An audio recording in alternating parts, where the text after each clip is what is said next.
ஜாலியாக இருந்தது. திவ்யா மேம் வந்து ரொம்ப போல்டாக பேசுகிறாங்க. அவங்ககிட்ட எனக்கு அதான் பிடிச்சிருக்கு. அது ஃபஸ்ட் டைம் ஆப்ரேஷன் ஃபிக்ஸ் பண்ணும்போதே உங்கள் மம்மி நான் நடக்க வச்சு கூப்பிட்டு வரேன் அப்படி சொன்னாங்க. அதேமாதிரி நடக்க வச்சு கூப்பிட்டு வந்தாங்க. அம்மாவும் நல்லா தான் நடந்து வந்தாங்க. பரவாயில்ல, ஆப்ரேஷன் நல்லபடியாக சக்ஸஸ் ஆகிடுச்சு. வந்து பேசினாங்க. அப்பயும் அவங்க நல்லா நடந்து வராங்க. ஒரே அன்னைக்கு ஆப்ரேஷன் பண்ணி ஆப்ரேஷன் தேட்டர்லேருந்து நடந்து வராங்க.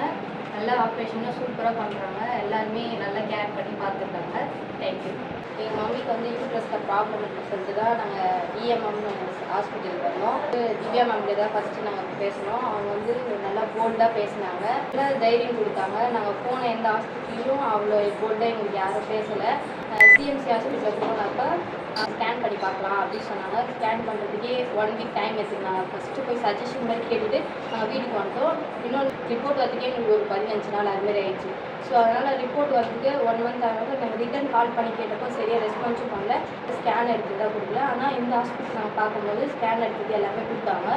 நல்லா கேர் பண்ணி பார்த்துட்டாங்க அப்படின்னு சொல்லிட்டு நான் தான் இன்ஸ்டாவில் பார்த்தேன். திவ்யா மேம் வந்து அவங்க ஒரு இது போட்டிருந்தாங்க. இப்போ என்ன மாரி போட்டிருந்தாங்க. அதில் ரிவ்யூலாம் பார்த்தது நல்லா தான் எல்லாருமே போட்டிருந்தாங்க. சரி எல்லாமே பேசினாங்க. நல்ல நம்பிக்கை கொடுத்தாங்க. சும்மாலாம் சொல்கிறது ஹாஸ்பிட்டலில் சூப்பராக கேர் பண்ணி பார்த்துருக்காங்க. நாங்கள் இங்கே பெட்டில் வந்து அட்மிட் ஆகும்போது கூட இங்கே இருக்க ஸ்டாஃப்ஸ் ஆகட்டும், வேலை செய்கிறவங்க எல்லாருமே ரொம்ப கேர் பண்ணி பார்த்துருக்காங்க. வீட்டில் ஒரு பர்சனாக பார்த்துருக்காங்க.